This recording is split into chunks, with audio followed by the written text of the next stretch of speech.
Hello students, अगर आप भी झारखंड बोर्ड के स्टूडेंट्स हो तो ये वीडियो आपके लिए होने वाला है। आज हम लोग क्लास 12th फिजिक्स का जो कि फर्स्ट चैप्टर है इलेक्ट्रिक चार्जेस एंड फील्ड्स, उसका टॉपिक नंबर 3 पढ़ने वाले हैं जो कि है कूलम्ब्स लॉ। पिछले वीडियोस में हम लोग बेसिक प्रॉपर्टीज़ ऑफ चार्ज और चार्ज का डिस्कवरी कैसे हुआ, कंडक्टर्स, नॉन कंडक्टर्स, इन सब टॉपिक्स को पढ़े थे। आज हम लोग कूलम्ब्स लॉ को पढ़ेंगे। हमारे इस वीडियो का जो ऑर्डर रहने वाला है वो रहने वाला है सबसे पहले कॉन्सेप्ट, उसके बाद झारखंड बोर्ड के PYQs 2006 से 2025 तक के PYQs, यानी 2006 से 2025 तक के PYQs, जो कि आपको हेल्प करेगी बोर्ड एग्ज़ाम के लिए। उसके बाद हम लोग क्या करेंगे, कूलम्ब्स लॉ के टॉपिक का ही इम्पॉर्टेंट क्वेश्चंस। एक तो हम लोग पढ़ेंगे PYQs यानी कि झारखंड बोर्ड के पास्ट ईयर क्वेश्चंस। उसके बाद हम लोग करेंगे कुछ और अदर इम्पॉर्टेंट क्वेश्चंस, ठीक है। उसके बाद हम लोग करेंगे NCERT एक्सरसाइज के क्वेश्चंस। ये ऑर्डर रहने वाला है हमारे इस वीडियो का, ठीक है। तो हम लोग इस वीडियो को स्टार्ट करते हैं। हमारा देखो कूलम्ब्स लॉ क्या है। देखो, जैसे कि आप लोग क्लास 11th में पढ़े होंगे कि ग्रेविटेशनल फोर्स किसको कहते हैं। इस यूनिवर्स में जितने भी ऑब्जेक्ट है, जिसकी भी मास है, कम मास ज़्यादा मास, चाहे एक छोटा सा पार्टिकल हो, चाहे एक प्लैनेट हो, सन हो, स्टार्स हो, उनके बीच क्या फोर्स लगता है, ग्रेविटेशनल फोर्स। और अर्थ के लिए जो ग्रेविटेशनल फोर्स है उसके लिए एक स्पेसिफिक वर्ड यूज़ किया जाता है, ग्रेविटी। उसी तरह से जितने भी चार्ज्ड पार्टिकल है, चार्ज्ड ऑब्जेक्ट है, उनके बीच जो फोर्स लगता है उसको कहते हैं इलेक्ट्रोस्टैटिक फोर्स, इलेक्ट्रिक फोर्स। और इस फोर्स को मैग्नीट्यूड यानी कि कैलकुलेट कौन किए थे, कूलम्ब्स। इसलिए इस फोर्स के लिए जो लॉ है इलेक्ट्रोस्टैटिक फोर्स के लिए, उसको कहते हैं कूलम्ब्स लॉ। तो चलो हम लोग स्टार्ट करते हैं कूलम्ब्स लॉ। चलो, इस कूलम्ब्स लॉ को समझने से पहले एक टर्म यूज़ करते हैं हम लोग कूलम्ब्स लॉ में, पॉइंट चार्ज। इस पॉइंट चार्ज को सबसे पहले हम लोग समझ लेते हैं। देखो, इस पॉइंट चार्ज के वर्ड में मत जाओ। इस पॉइंट चार्ज में जो वर्ड है पॉइंट, इस पॉइंट का मतलब में मत जाओ कि आपको लग रहा होगा कि पॉइंट चार्ज मीन्स ऐसा चार्ज्ड ऑब्जेक्ट जिसका साइज पॉइंट के इक्वल हो, पॉइंट जैसा हो। तो वैसा बात नहीं है। इसका मतलब होता है कि अगर चार्ज्ड ऑब्जेक्ट का साइज, मान लेते हैं एक चार्ज्ड ऑब्जेक्ट A है और एक चार्ज्ड ऑब्जेक्ट B है। अब चार्ज का प्रोसेस हम लोग पहले पढ़ चुके हैं, बाय फ्रिक्शन, बाय कंडक्शन, ठीक है, कि किस तरह से फ्रिक्शन करने से कोई ऑब्जेक्ट चार्ज होता है। और अगर उसको किसी दूसरे बॉडी में टच करा दे, कांटेक्ट करा दे, तो बाय कंडक्शन से भी वो चार्ज हो जाता है। तो अलग बात है, ये चार्ज्ड ऑब्जेक्ट A और ये चार्ज्ड ऑब्जेक्ट B। अगर इनका साइज, इनके बीच का जो सेपरेशन है, यानी इनके बीच का जो डिस्टेंस है, चलो एज्यूम कर लेते हैं हम R। अगर ये जो डिस्टेंस है, इनका जो साइज है, वो साइज इनके बीच का डिस्टेंस के कंपैरिजन में छोटा हो, तो हम लोग उस चार्ज ऑब्जेक्ट को पॉइंट चार्ज समझ सकते हैं। अब पॉइंट चार्ज होने के लिए उनका साइज छोटा होना ज़रूरी नहीं है। जैसे कि हम लोग ग्रेविटेशनल फोर्स का जब बात करते हैं तो हमारे जो अर्थ से स्टार जो होते हैं, जो स्टार होते हैं, वो स्टार्स हमारे अर्थ से बहुत दूर होता है। स्टार्स जो होता है हमारे अर्थ से बहुत दूर होता है। और स्टार का जो साइज है हमारा कितना, एक उंगली के जैसा भी नहीं लगता, यानी कि बहुत ही छोटा साइज हम लोग को देखने को मिलता है। इसका रीज़न क्या है कि जो अर्थ है उससे बहुत ही ज़्यादा दूर पर सन होता है।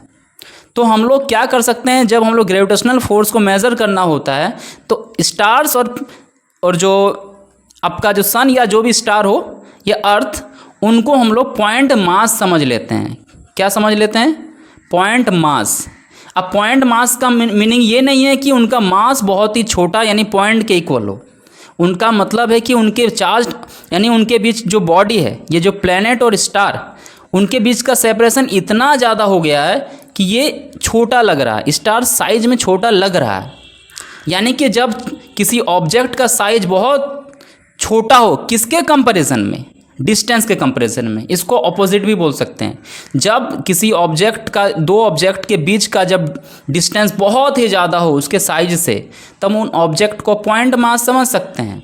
ये ग्रेविटेशनल फोर्स में हम लोग एज्यूम करते हैं। उसी तरह से चार्ज्ड ऑब्जेक्ट का अगर साइज, अगर उनके बीच के सेपरेशन से बहुत ही छोटा हो, बहुत छोटा हो, तब हम लोग उस चार्ज्ड ऑब्जेक्ट को पॉइंट मास समझ सकते हैं, सॉरी पॉइंट चार्ज समझ सकते हैं। तो पॉइंट चार्ज समझ गए होंगे कि पॉइंट चार्ज का ये मतलब नहीं है कि उनका साइज बहुत ही छोटा हो, उसका मतलब है कि उनके बीच का डिस्टेंस बहुत ज़्यादा है, जिसकी वजह से हम लोग एज्यूम कर लेते हैं उनका साइज को पॉइंट के जैसा। ठीक है, तो अब हम लोग कूलम्ब्स लॉ को पढ़ते हैं। ये जो कूलम्ब्स लॉ है कि दो चार्ज्ड ऑब्जेक्ट है, चलो एज्यूम कर लेते हैं, एक Q1 और एक Q1 और एक Q2। ठीक है, इनके बीच तो फोर्स लगता है, ये हम लोग पिछले वीडियो में पढ़े होंगे। अगर ये पॉजिटिव चार्ज है, अगर ये Q1 और Q1 पॉजिटिव चार्ज है, तो दोनों एक दूसरे को रिपेल करेंगे, यानी इनमें रिपल्सन होगा। अगर ये नेगेटिवली चार्ज है तो भी इनके बीच क्या होगा? रिपल्सन होगा। ये तो हम लोग पढ़ चुके हैं। और अगर एक पॉजिटिवली चार्ज्ड है और दूसरा नेगेटिवली चार्ज्ड है, तो उनके बीच क्या होना चाहिए? उनके बीच अट्रैक्शन होना चाहिए।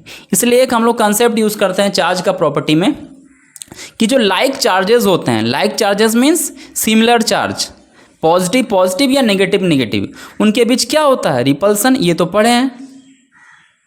और जो अनलाइक चार्ज यानी कि एक पॉजिटिव एक नेगेटिव, उनके बीच क्या होता है? अट्रैक्शन। बट वहाँ पर हम लोग ये नहीं पढ़े हैं कि इनके बीच फोर्स कितना लगता है, अट्रैक्शन और रिपल्सन किस कंडीशन में होता है, ये तो हम लोग समझ चुके हैं। बट फोर्स कितना मैग्नीट्यूड का लगता है, ये फोर्स किन किन फैक्टर्स पर डिपेंड करता है, ये हम लोग नहीं पढ़े हैं। उनको हम लोग आज कूलम्ब्स लॉ में पढ़ने वाले हैं। तो ये कूलम्ब्स क्या किए थे? कूलम्ब्स लॉ को थोड़ा समझने से पहले हम लोग कूलम्ब्स ने क्या किया था इसको थोड़ा समझ लेते हैं। कूलम्ब क्या किए थे कि चलो एक चार्ज्ड ऑब्जेक्ट ए है, मान लो ये मेटल स्फीयर है। क्या है? Metal sphere. ठीक है, मेटल स्फीयर है, ये ए मान लेते हैं, मेटल स्फीयर ए है। इसको क्या किया गया? किसी मेथड से इसको चार्ज किया गया है। अब देखो, मेटल को डायरेक्टली फ्रिक्शन से चार्ज करना उतना इजी बात नहीं है। अलग अलग फैक्टर डिपेंड करते हैं कि आप इसको जब फ्रिक्शन करते हैं तो आपका अर्थिंग हो रहा है कि नहीं आपका बॉडी से। या एक काम कर सकते हैं, जैसे कोई ग्लास रॉड है मान लेते हैं, ग्लास रॉड को अगर सिल्क से रब कर देते हैं तो उस पर क्या आ जाता है? Positively charge. और अगर इस ग्लास रॉड को कांटेक्ट करा दें इस मेटल के स्फीयर से, तो ये पॉजिटिव चार्ज मेटल के पूरे होल सरफेस में डिस्ट्रीब्यूट हो जाता है। होल सरफेस में क्या हो जाता है? डिस्ट्रीब्यूट हो जाता है। इस तरह से मान लो ये चार्ज कर चुके हैं, किसी भी मेथड से चार्ज किए हैं, इसको इग्नोर करो। तो अगर इस पर मान लेते हैं, एज्यूम कर लेते हैं इस पर जो चार्ज है Q है। कितना है? Q है। अब इसी साइज के और इसी मटेरियल के दूसरे स्फीयर को लिए कूलम्ब ने, सेम साइज और सेम मटेरियल के, और क्या किए? इनको इसमें टच करा दिया गया।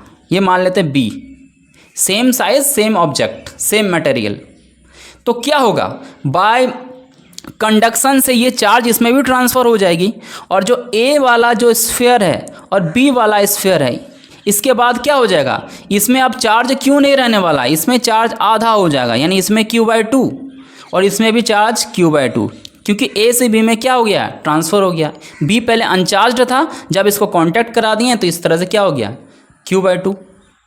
अब हम लोग फिर से इसी तरह से अगर एक मान लेते हैं अनचार्ज्ड स्फीयर C है, अगर इससे हम लोग कांटेक्ट करा दें तो फिर हम लोग को क्या मिलेगा? अब Q/2 है। अब मेरे पास बताओ A में कितना चार्ज होगा और C में कितना चार्ज होगा? अब देखो Q/2 का फिर से आधा, यानी कि इसमें Q/4, इसमें भी Q/4। इस तरह से कूलम्ब ने अलग अलग मैग्नीट्यूड का चार्ज को एज्यूम कर लिया। उस टाइम कूलम्ब जैसा कोई यूनिट नहीं था। उन्होंने माना कि अब ये स्फीयर में Q/4 चार्ज है, C में Q/4 चार्ज है, और ये अभी भी B में कितना चार्ज है? Q/2 है।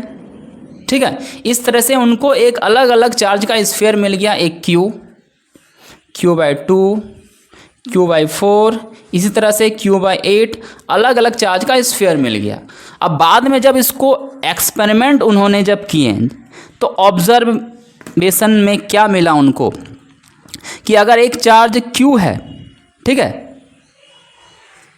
एक ऑब्जेक्ट है ए स्फीयर और दूसरे में भी सेम सिमिलर चार्ज है, उनके बीच का डिस्टेंस को मान लेते हैं अभी r है, ठीक है। बाद में क्या किए कि ए का चार्ज इसको b मान लेते हैं, ठीक है। बाद में क्या किए कि ए को रखा जिसमें चार्ज Q है, अब b में क्या कोई दूसरा स्फीयर यहाँ से चुना, मान लेते हैं कि चलो Q/2, ठीक है, स्फीयर मान लेते हैं ये b, ये स्फीयर b है जिस पे चार्ज कितना Q/2। अब देखो इस कंडीशन में मान लो फोर्स लग रहा था, इनके बीच का डिस्टेंस r है, इस कंडीशन में अगर फोर्स लग रहा था F, तो क्या अभी इस कंडीशन में फोर्स उतना ही लगेगा क्या? इस कंडीशन में देखो कंडीशन चेंज हो चुका है, A पर चलो चार्ज कितना है Q ही है, पर B पर चार्ज कितना है, मान लो अब B दूसरा स्फीयर लिया जिस पर चार्ज Q/2 है, यानी B पर चार्ज आधा हो गया है। तो क्या लग रहा, फोर्स कितना होना चाहिए इस बार जो फोर्स है हमारा वो फोर्स भी आधा हो गया है, यानी हमारा अब जो नेट फोर्स है वो F/2 है, ठीक है। अगले बार उन्होंने फिर क्या किए, इस A के चार्ज को भी फिर से आधा कर दिए, हाफ Q/2, और इस B के चार्ज को भी आधा कर दिए यानी Q/2। डिस्टेंस को सेम रखें, यहाँ पर भी डिस्टेंस अभी भी आ रहा है, अभी डिस्टेंस को के लिए हम लोग फैक्टर यूज़ नहीं कर रहे हैं, डिस्टेंस को सिमिलर रखा गया है। यानी अब A पहले तो B के चार्ज को हाफ किया गया था, अब B के चार्ज को भी हाफ किया गया, A के चार्ज को भी हाफ किया गया। अब बताओ फोर्स कितना होना चाहिए? पहले तो जब Q और Q चार्ज था फोर्स F था, जब Q और Q/2 चार्ज है तो फोर्स F/2 हो गया। अब दोनों हाफ हाफ चार्ज है, अब क्या होना चाहिए, अब जो हमारा फोर्स है ना वो हमारा हो गया F/4, 1/4 हो गया। उसी तरह से अगर कूलम ने Q के जगह पर 2Q चार्ज यूज़ किए, ठीक है, A में, और B में अभी भी Q चार्ज है मान लेते हैं, डिस्टेंस को सिमिलर रखें, डिस्टेंस अभी भी R, बताओ फोर्स कितना होगा? इस बार जो फोर्स हो जाएगा ना ये डबल हो चुका है ना, तो इस बार फोर्स भी 2F हो जाएगा, ये उनके ऑब्जर्वेशन से मिल रहा है, ठीक है। और फिर क्या किए, A के चार्ज को 2Q यानी डबल और B के चार्ज को भी डबल यानी 2Q। अब उन्होंने क्या किए, क्या किए, अब जो फोर्स है उन्होंने जब मेज़र किए तो उनको मिला 4F।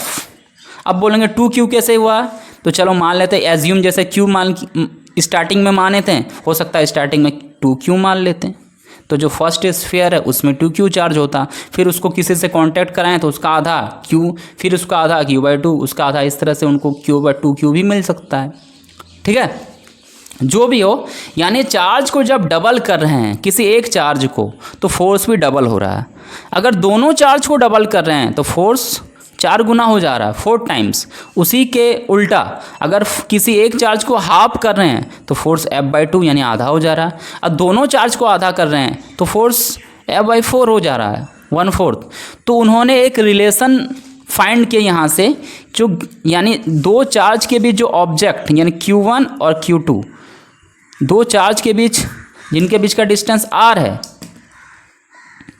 अगर फोर्स के लिए रिलेशन बताना है तो जो फोर्स लगेंगे वो होंगे directly proportional to the product of both charge यानी Q1 × Q2। एक इक्वेशन यहाँ से उन्होंने फाइंड कर ली, ठीक है। कि Q1 और Q2 को जैसे जैसे बढ़ाते जाएंगे फोर्स भी बढ़ता जाएगा। किसी एक को डबल कर देंगे तो फोर्स 2 गुना हो जाएगी, दूसरे को भी डबल कर देंगे तो फोर्स 4 गुना हो जाएगा, किसी भी एक को डबल करो तो 2 गुना होगा, किसी एक को 3 टाइम्स कर दो तो 3 गुना हो जाएगा, दोनों को 3 टाइम्स कर दो तो 9 गुना हो जाएगा। तो उन्होंने एक रिलेशन यहाँ से फाइंड किए, लेकिन इस कंडीशन में चार्ज को वेरी कर रहा था, इस कंडीशन में उन्होंने क्या किए, चार्ज को वेरी कर रहे थे, ठीक है। अब उन्होंने क्या किए, डिस्टेंस को वेरी करेंगे और उससे एक ऑब्जर्वेशन उन्होंने फाइंड की। देखो क्या किए, पहला कंडीशन में क्या किए, एक इक्वेशन हमको यहाँ से मिल गया, मान लो ए और बी है, ठीक है, इनके बीच का जो चार्ज है, अभी मान लेते हैं इसमें जो भी एक चार्ज चेंज नहीं करेंगे, Q1 और Q2 है, इनके बीच का डिस्टेंस अभी R है, कितना है, R है, ठीक है, तो R है। अब क्या करते हैं, इनके बीच का डिस्टेंस को बढ़ा देते हैं, चलो लेटस A है और B, इनके बीच डिस्टेंस हम कर दिए 2R, क्या कर दिए 2R।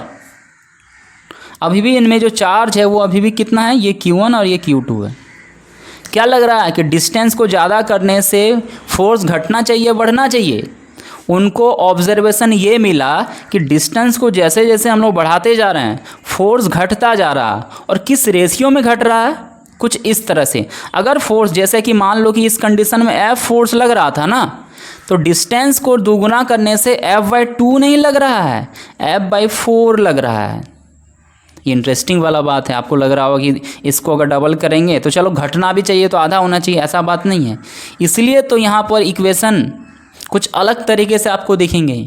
इनको कहते हैं इन्वर्स स्क्वायर्ड लॉ, ठीक है। उसी का उल्टा, अगर डिस्टेंस को हम लोग आधा करते हैं, जैसे ए और बी है, इनिशियल कंडीशन में R माने थे, अब मान लो उनके बीच का जो डिस्टेंस है R/2, अभी भी चार्ज कितना है, ये Q1 और Q2। क्या लग रहा, डिस्टेंस कम कर दिए, फोर्स बढ़ना चाहिए, पास पास आ गए हैं दोनों, तो जो फोर्स बढ़ा, पर कितना बढ़ा, डिस्टेंस को हाफ करने से फोर्स दोगुना नहीं हुआ, फोर्स 4 गुना हो गया, 4F। तो उन्होंने एक रिलेशन यहाँ से फाइंड किए कि जो फोर्स होता है ना, अगर चार्ज को सिमिलर रखा जाए तो चार्ज्ड ऑब्जेक्ट के बीच का जो फोर्स है ना, वो इन्वर्सली प्रोपोर्शनल होता है उनके बीच का डिस्टेंस का स्क्वायर के, उनके बीच के डिस्टेंस के स्क्वायर के इन्वर्सली प्रोपोर्शनल होता है। यहाँ से अगर डिस्टेंस को अगर हम लोग डिस्टेंस को डबल करते हैं तो फोर्स कितना हो जाएगा, अभी बताएंगे। डिस्टेंस को डबल करेंगे तो फोर्स 1/4 हो जाएगा, 1/4 हो जाएगा, ठीक है। तो यहाँ से इन दोनों इक्वेशन को अगर एक साथ लिखा जाए तो इक्वेशन कुछ इस तरह से हो जाएगा, F directly proportional to Q1 into Q2 divided by R²। यही है कूलम्ब्स लॉ, ठीक है। अच्छा, इसको पढ़ने का दो तरीका होता है। इसको आप पढ़ सकते हो ऐसे कि F is inversely proportional to the square of the distance, यानी F is inversely proportional to R²। या इसको ऐसे पढ़ सकते हो, इसको मिलाकर एक यूनिट माना जाए तो F is directly proportional to 1/R²। इसको ऐसा भी पढ़ सकते हो, ठीक है। तो F is directly proportional Q1 into Q2 by R², इसको ऐसे पढ़ सकते हो। यही है हमारा कूलम्ब्स लॉ। कूलम्ब्स जब अपना लॉ दिए थे तब उनको कोई चार्ज का यूनिट पता नहीं था, बस चार्ज्ड स्फीयर पता था उनको कि किस स्फीयर में कितना चार्ज है, एज्यूम कर लिए थे, ठीक है।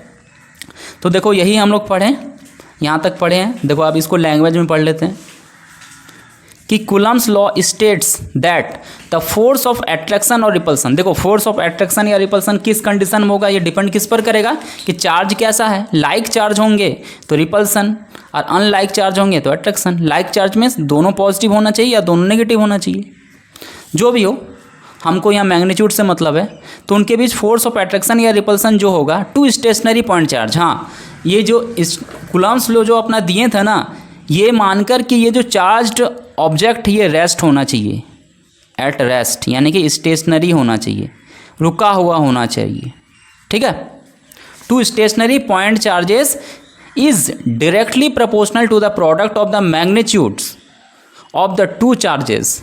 देखो यही वाला लिखे थे, product of the magnitude of the two charges. Product means दोनों का मल्टीप्लिकेशन, दोनों का गुणनफल, ठीक है। And inversely proportional to the square of the distance between them.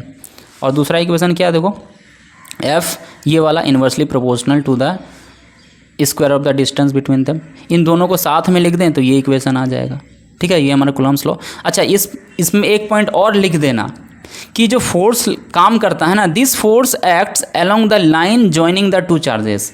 कहने का मतलब है कि ये जो फोर्स है, जैसे ये Q1 और Q2 है, इनके सेंटर को सीधे मिला दो, उसी लाइन पर ये फोर्स काम करेगा। दैट मीन्स अगर ये Q1 चार्ज और Q2 चार्ज है, ये ऑब्जेक्ट, ठीक है, तो इनका सेंटर इनके सेंटर को मिला दो, उसी लाइन में फोर्स काम करेगा, चाहे वो रिपल्सन वाला फोर्स हो चाहे वो अट्रैक्शन वाला फोर्स हो।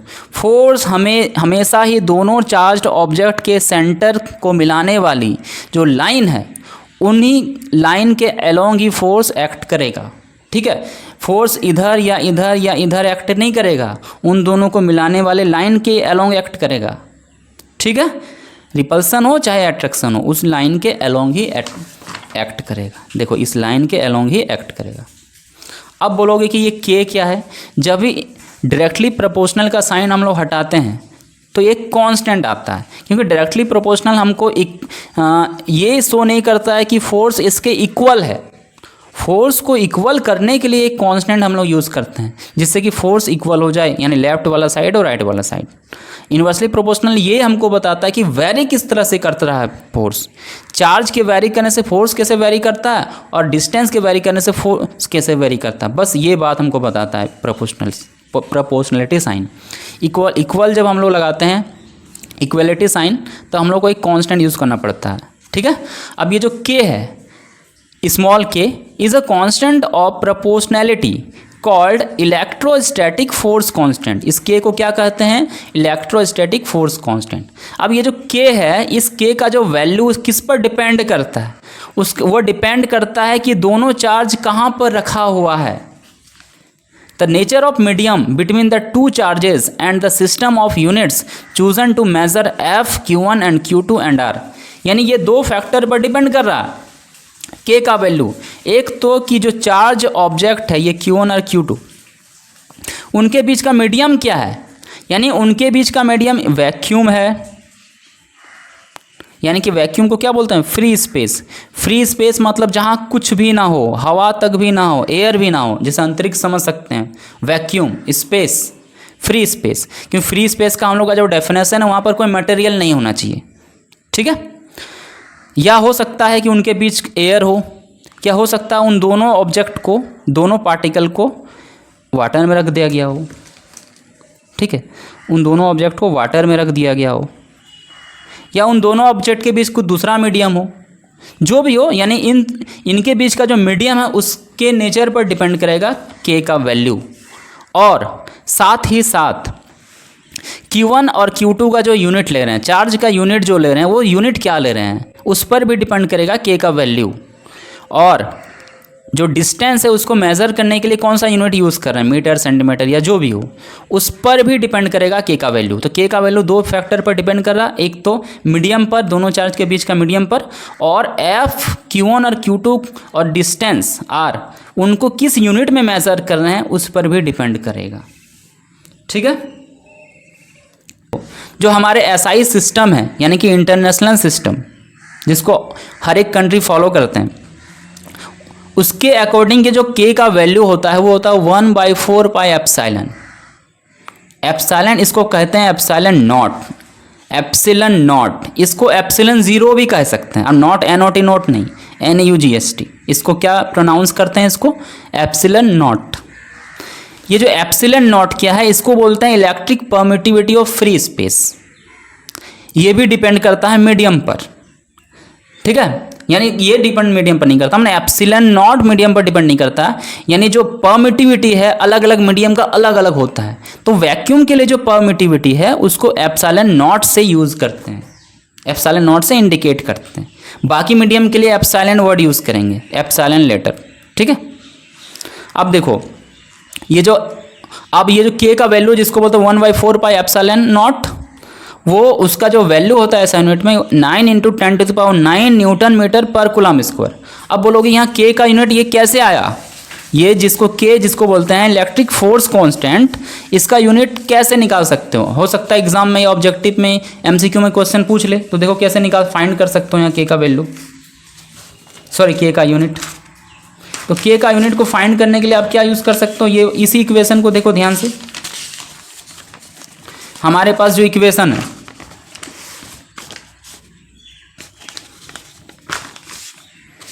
जो फोर्स, ठीक है, is equal to K Q1 Q2/R², ठीक है।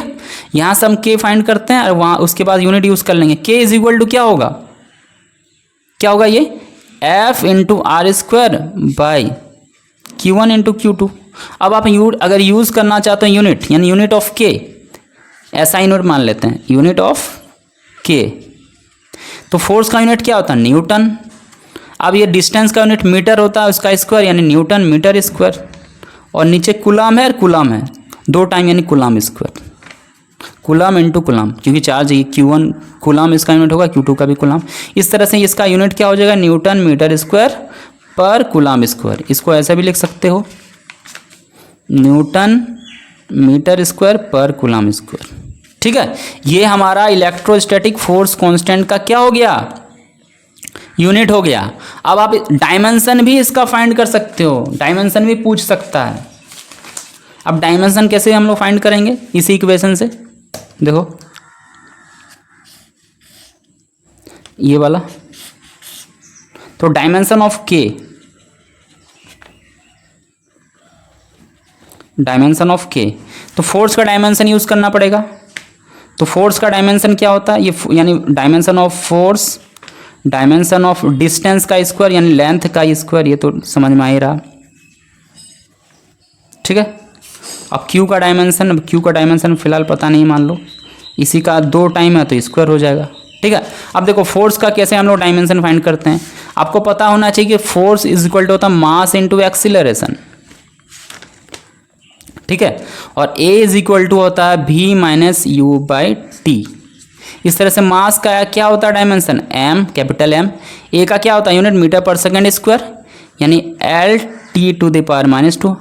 मैं उम्मीद करता हूँ कि ये आप 11th में पढ़े होंगे कि ए का कैसे यूनिट इस्तेमाल करते हैं। देखो A is equal to V minus U by T, V का क्या होता है मीटर पर सेकेंड यानी L T to power minus 1, और नीचे भी टी है यानी टी यानी L T to power minus 2। ठीक है, तो इस तरह से फोर्स का क्या हो गया हमारा dimension M L T to the power minus 2, M L T to the power minus 2, ये हमारा डायमेंशन हो गया। लेंथ इसका डायमेंशन स्क्वायर। ठीक है, और एक काम करते हैं इसको अंदर ही लिखते हैं, और ये हमारा Q, Q is equal to क्या होता है, देखो क्लास 10th में आप लोग पढ़े होंगे, क्लास 10th में आप लोग क्या पढ़े हैं, जो करंट होते हैं इलेक्ट्रिक करंट, वो होता है Q by T, charge by time, तो Q is equal to I T. तो इस तरह से क्यू का डायमेंशन क्या हो जाएगा, डायमेंशन आई यूज कर सकते हो और टी या ए टी, आई की जगह ए भी यूज कर सकते हो डायमेंशन में। तो क्यू इज इक्वल टू क्या होगा ए टी उसका स्क्वायर, चलो पावर 2 कर देते हैं। ठीक है, इस तरह से हमारा डायमेंशन क्या निकल जाएगा, देखो एम एल, यहाँ 2 एल टू द पावर 2 है और ये 1, M L to the power 3, T to the power minus 2 है, आइए टी टू द पावर 2 है, 2 पर जगह माइनस 2 यानी T to the power minus 4। ठीक है, और ये बचा ए टू द पावर 2 नीचे है, ऊपर जाएगा तो माइनस 2।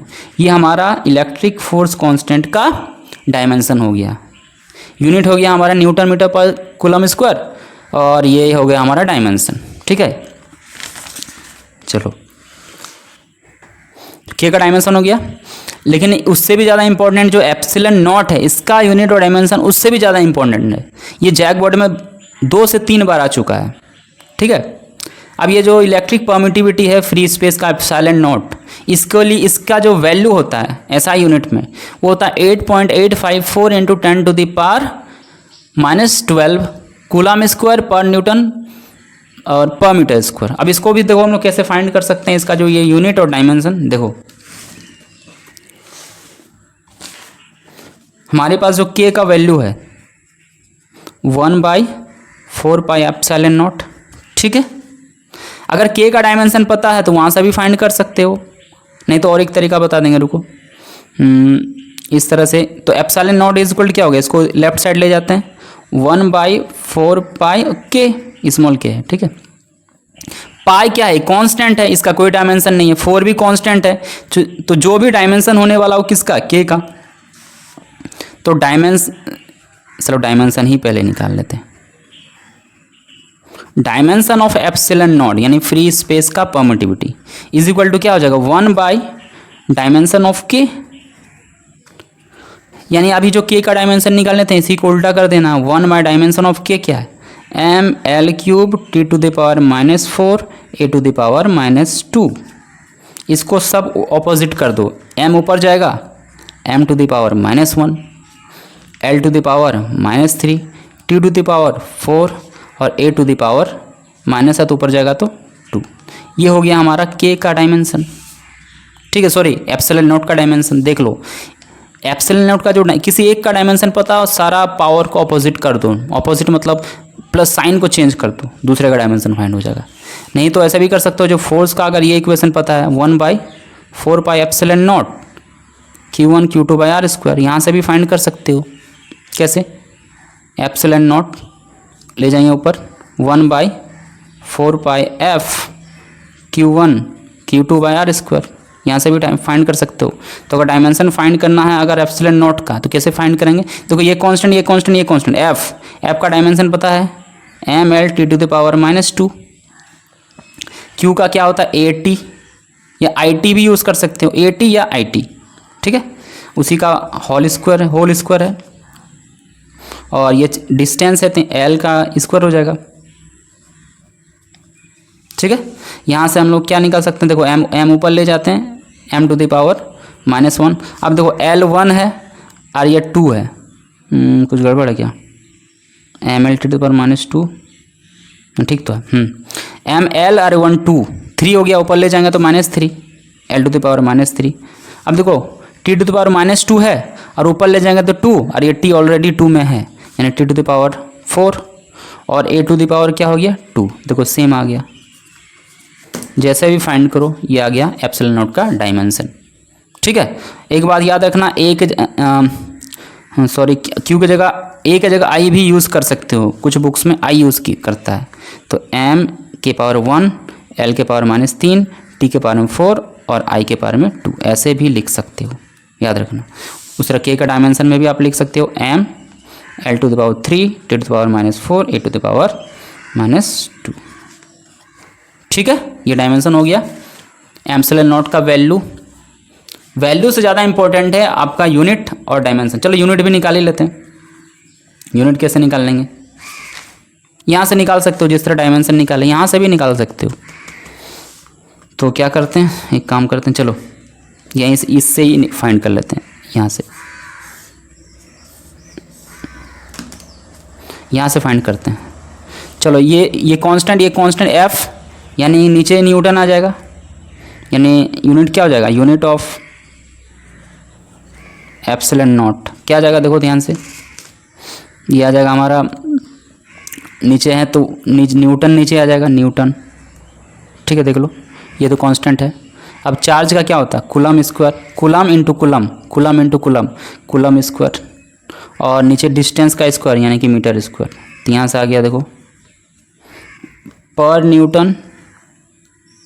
ठीक है, या मीटर भी पर में ही है, तो पर मीटर स्क्वायर और कूलम स्क्वायर, इसको अरेंज करके लिख दो, कूलम स्क्वायर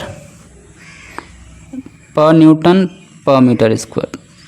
ठीक है, coulomb square per newton per metre square. ये डायमेंशन, ये हो गया यूनिट। यूनिट भी इंपॉर्टेंट है और डायमेंशन भी इंपॉर्टेंट है, बहुत बार आ चुका है झारखंड बोर्ड के एग्जाम में। अभी हम लोग PYQ को दिखाएंगे। ठीक है, एप्सिलॉन नॉट का यूनिट और डायमेंशन दोनों ही इंपॉर्टेंट है। इसलिए हम क्या किए, यहाँ पर एक इसको चार्ट के फॉर्म में हम लोग इसको लिख दिए हैं। आप लोग स्क्रीनशॉट लेके नोट्स बना सकते हो। देखो इलेक्ट्रोस्टैटिक फोर्स कांस्टेंट का डायमेंशन ये हो गया और ये यूनिट हो गया। उस तरह एप्सिलॉन नॉट यानी कि एप्सिलॉन 0 भी बोल सकते हो, जिसको electric permittivity of free space बोलते हैं, उसका यूनिट और ये डायमेंशन हो गया। देखो एक जगह आई भी यूज़ कर सकते हो। ठीक है, क्या करें, क्वेश्चन प्रैक्टिस या इसको आगे बढ़ाते हैं। चलो एक थोड़ा सा और इसको देख लेते हैं, उसके बाद क्वेश्चन प्रैक्टिस। अब देखो यूनिट्स ऑफ इलेक्ट्रिक चार्ज।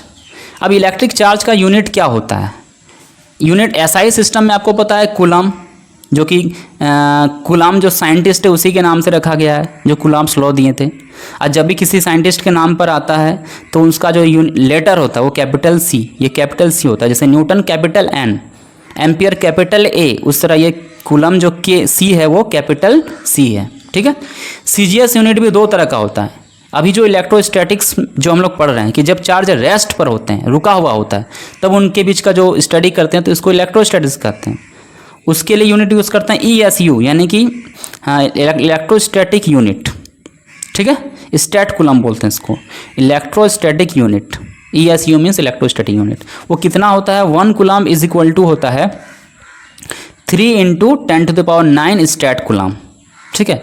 ये जो स्टैट कूलम है कूलम से छोटा यूनिट है, ठीक है, इसीलिए तो 3 × 10⁹ स्टैट कूलम होने के बाद एक कूलम होने वाला है। इसको स्टैट कूलम बोलो चाहे ESU बोलो। उस तरह जो CGS यूनिट, इसी का जब इलेक्ट्रोमैग्नेटिज्म में पढ़ते हैं, इलेक्ट्रोमैग्नेटिक यूनिट बोलते हैं, EMU इलेक्ट्रोमैग्नेटिक यूनिट, तो इसको एब कूलम भी बोलते हैं। ये जो एब कूलम है ये कूलम से बड़ा यूनिट है, देखो ध्यान से, क्योंकि एब कूलम का 10वां हिस्सा को कूलम बोलते हैं, यानी 10 कूलम होने के बाद एक एब कूलम होगा, तो एब कूलम यहाँ बड़ा यूनिट है। तो या EMU भी बोल सकते हैं, 1 coulomb is equal to 1/10 EMU, ठीक है। EMU का 10वां भाग EMU इलेक्ट्रोमैग्नेटिक यूनिट को एक कूलम बोलते हैं। तो ये 2 यूनिट हो गया, CGS यूनिट और ये SI यूनिट। अब हम लोग दो definition of SI unit of charge. SI unit of charge यानी कि कूलम जो है उसका डेफिनेशन क्या है, उसको डिफाइन हम लोग पिछले वीडियो में किए थे। देखो किसी भी जो यूनिट होते हैं, क्वांटिटी होते हैं, फिजिकल क्वांटिटी, उसको डिफाइन अलग अलग बेसिस पर करते हैं। हम लोग करंट के बेसिस पर हम लोग पिछले वीडियो में किए थे, करंट के बेसिस पर, यानी जो current I is equal to होता है Q/T, ठीक है, तो Q is equal to IT होगा। तो कहने का मतलब ये है कि अगर I 1 एम्पियर हो, 1 एम्पियर, और T 1 सेकेंड हो, यानी 1 एम्पियर का करंट 1 सेकेंड तक किसी कंडक्टर में, किसी वायर में पास करवाया जाए, तब जो हमारा चार्ज होगा 1 एम्पियर इंटू 1 सेकेंड, इसी यानी 1 एम्पियर सेकेंड, इसी को 1 कूलम का चार्ज कहते हैं। इस तरह से हम लोग डिफाइन किए थे कि 1 एम्पियर सेकेंड को 1 कूलम कहते हैं। बट यहाँ पर हम लोग कूलम का डेफिनेशन फोर्स के टर्म में देंगे। किसके टर्म में? फोर्स के टर्म में। देखो ध्यान से, फोर्स कूलम के कूलम्स लॉ से F is equal to K into Q1 into Q2/R²। K का वैल्यू 1/4πε0 वैक्यूम में। वैक्यूम मीन्स फ्री स्पेस, जहाँ पर कोई भी मटेरियल जनरली ना हो। अभी तक हम लोग जितने भी मटेरियल का नाम रखें उसमें से वैक्यूम में ऐसे कोई कुछ है या नहीं, अभी तक ऐसा कॉन्सेप्ट यूज़ नहीं करते हम लोग। वैक्यूम में से यहाँ खाली है, फ्री स्पेस, कुछ भी ना हो, ठीक है। तो 1/4πε0 ये। अब यहाँ से देखो ध्यान से, अगर Q1 का वैल्यू 1 कूलम हो, Q2 का वैल्यू भी 1 कूलम हो, यानी 2 चार्ज, 1 कूलम वाला 2 चार्ज, उनके बीच का सेपरेशन डिस्टेंस 1 मीटर हो, तो उनके बीच जितना फोर्स लगता है वो K के इक्वल होता है न्यूमेरिकली। ध्यान से देखो कैसे, क्योंकि देखो अगर हम लोग ये Q1 का वैल्यू 1 पुट करें, ये भी 1, तो 1 × 1 1, डिस्टेंस 1 का स्क्वायर 1, तो ये सारा वाला टर्म यूनिट हो जाएगा, यूनिट नहीं हो जाएगा। देखो ध्यान से, force is equal to K Q1 Q2/R²। ठीक है, K है, Q1 को 1 कूलम रखा गया, इसको भी 1 कूलम रखा गया, इसको भी 1 मीटर स्क्वायर हो गया। तो ये सारा जितना भी पार्ट है ये क्या हो गया, यूनिट हो गया, यानी इसका वैल्यू यूनिट हो गया। उस कंडीशन में F is equal to K, लेकिन याद रखना K का यूनिट और F का यूनिट अलग अलग होता है। तो F is equal to K या 1/4πε0 या ε0, ये हम लोग न्यूमेरिकली इक्वल मान सकते हैं, यानी इसका वैल्यू इक्वल होगा, यूनिट नहीं। क्योंकि देखो K का यूनिट तो अलग होता है, F का यूनिट अलग होता है। तो न्यूमेरिकली हम लोग इसको न्यूमेरिकली क्या मान सकते हैं, सेम मान सकते हैं, इक्वल मान सकते हैं। और वो वैल्यू कितना आने वाला है, 9 × 10⁹ यानी जब 2 चार्ज है 1 मीटर के डिस्टेंस में है, और अगर उनके बीच अगर फोर्स लग रहा है 9 × 10⁵ न्यूटन, तो हम समझ लेंगे कि वो जो चार्ज ऑब्जेक्ट है उन पर 1 कूलम का चार्ज होना चाहिए। ठीक है, यही डेफिनेशन है। देख लो, 1 coulomb is the charge that when placed at a distance of 1 meter from another charge of the same magnitude in vacuum experiences an electrical force of repulsion of magnitude 9 into 10⁹ Newton. यानी दो charge है vacuum में रखा हुआ है, उनके बीच का distance 1 metre है, और अगर उनके बीच में फोर्स इतना लगता है, अगर सिमिलर चार्ज है तो जाहिर सा बात है कि रिपल्सन होगा। 9 इंटू 10⁹ न्यूटन के फोर्स से रिपेल कर रहा है एक दूसरे को। तो हम क्या समझेंगे कि उनके बीच में जो उनके जो चार्ज है, उन पर जो चार्ज है Q1 और Q2 पर, वो एक एक कूलम का चार्ज होना चाहिए। यही डेफिनेशन हुआ फोर्स के टर्म में। ठीक है, इंपॉर्टेंट है ये। अब हम लोग क्या करें, क्वेश्चन प्रैक्टिस या वेक्टर फॉर्म पहले पढ़ लें? अब लाइव क्लास तो है नहीं जो आप लोग बता सकते हो, क्या करें? चलो हम लोग एक काम करते हैं, हम लोग पढ़ ही लेते हैं। चलो पहले प्रैक्टिस कर ही लेते हैं। अब देखो हमारा प्रीवियस ईयर क्वेश्चन,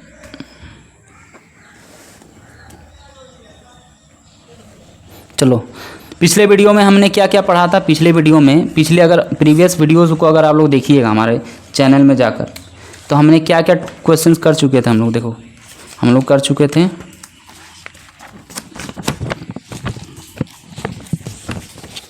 ये कर चुके थे, ये हम लोग कर चुके थे, ये इलेक्ट्रिक चार्ज वाला टॉपिक और ये बेसिक प्रॉपर्टीज़ ऑफ चार्ज वाला टॉपिक। ठीक है, इसको हम लोग कर चुके थे। आप लोग चाहे तो वीडियो नंबर 1 और वीडियो नंबर 2 को देख सकते हो। वीडियो नंबर 2 में ही ज़्यादा क्वेश्चन प्रैक्टिस किए हैं। ठीक है, और ये कुछ सब्जेक्टिव क्वेश्चन है जो अलग अलग ईयर्स में आए हुए हैं, ये भी कर चुके थे।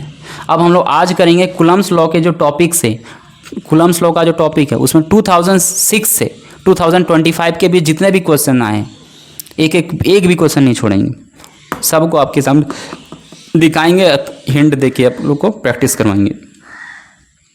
देखो सबसे पहला क्वेश्चन क्या है, इसको भी साइड में रखते हैं। देखो 2024 और 22 में भी रिपीट किया हुआ है, दोनों दो बार।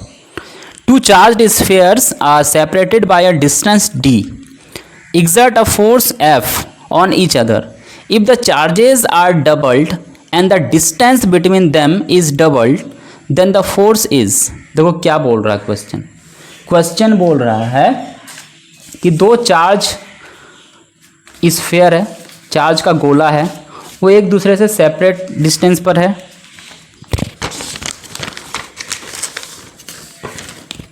ठीक है, दो चार्ज स्फीयर है, एक चार्ज स्फीयर मान लेते हैं, एक चार्ज स्फीयर ए है और एक चार्ज स्फीयर बी है। ठीक है, चार्ज स्फीयर, और इस पर मान लेते हैं चार्ज Q1 है और इस पर चार्ज Q2 है। वो एक डिस्टेंस d, डिस्टेंस को हम लोग r मानते हैं, एज्यूम किया, यहाँ पर d माना, कोई बात नहीं, हम लोग d ही मानते हैं। इनके बीच का डिस्टेंस कितना है, d है। और इनके बीच जो फोर्स लग रहा है, अगर सिमिलर चार्ज है तो रिपल्सन होगा, या और अगर अपोजिट चार्ज है यानी कि अनलाइक चार्ज है तो अट्रैक्शन होगा। जो भी होगा, यहाँ फोर्स F लग रहा है, यहाँ फोर्स कितना लग रहा है, फोर्स यहाँ F लग रहा है। ठीक है, अब बता रहा है कंडीशन में कि चार्जेस को डबल कर दिया, डिस्टेंस को भी डबल कर दिया, यानी कि चार्जेस को डबल कर दिया गया। तो चार्जेस को चलो डबल करते हैं हम लोग, ये मान लेते हैं A, और डिस्टेंस भी डबल कर देते हैं। ठीक है, तो चार्जेस डबल कर दें, दैट मीन्स क्या, अब जो मेरा जो Q डैश नया चार्ज, वो क्या हो जाएगा, इनिशियल Q डैश 1 कर देते हैं। ठीक है, इनिशियल चार्ज का डबल 2Q1, और B पर भी जो चार्ज है, देखो चार्जेस आर डबल बोला है, चार्जेस बोला यानी दोनों चार्ज को डबल करना है। ठीक है, अब जो नया चार्ज Q डैश है मेरा Q2 डैश, वो 2 टाइम्स ऑफ Q2 है। ठीक है, और इनके बीच का जो डिस्टेंस इस बार कितना है, इनके बीच का जो डिस्टेंस है, इसको चलो हम D डैश मान लेते हैं। कितना, D डैश मान लिए, जो कि कितना है 2D के इक्वल है। तो बताओ कि अब जो में नया फोर्स होगा, इन चारों ऑप्शन में से क्या होगा। अगर आप लोग ट्राई कर सकते हो तो ट्राई करके वीडियो को पॉज करो और ट्राई करो। ठीक है, चलो हम लोग नया फोर्स हम लोग फाइंड करते हैं। अब जो इलेक्ट्रोस्टैटिक फोर्स हो जाएगा हमारा, क्या होगा भाई, नया फोर्स क्या होगा, चलो K तो रहता ही है। इस बार जो हमारा Q1 है, इनिशियल में देखो फोर्स F है, F मीन्स मतलब क्या, ऐसे समझ लो K Q1 Q2 by R square, इतना ही था। अब हमारा जो फोर्स है के तो कांस्टेंट है, ये चेंज नहीं होने वाला है मीडियम का, क्योंकि मीडियम को चेंज नहीं किया गया, ऐसा कुछ बोला नहीं है। Q1 इस जगह, इस बार मेरे पास जो Q1 है Q1 डैश्ड है और Q2 डैश्ड है by R is D square. देखो यहाँ आर यहाँ डी यूज़ किया तो एक काम करते हैं हम लोग भी डी यूज़ करते हैं, ठीक है। तो इस बार डी जो हमारा चेंज हो चुका है वो हमारा डी डैश्ड हो चुका है, उसका स्क्वायर, ठीक है। अब देखो ध्यान से, अच्छा चलो फोर्स भी चेंज हुआ तो एफ डैश्ड कर देते हैं।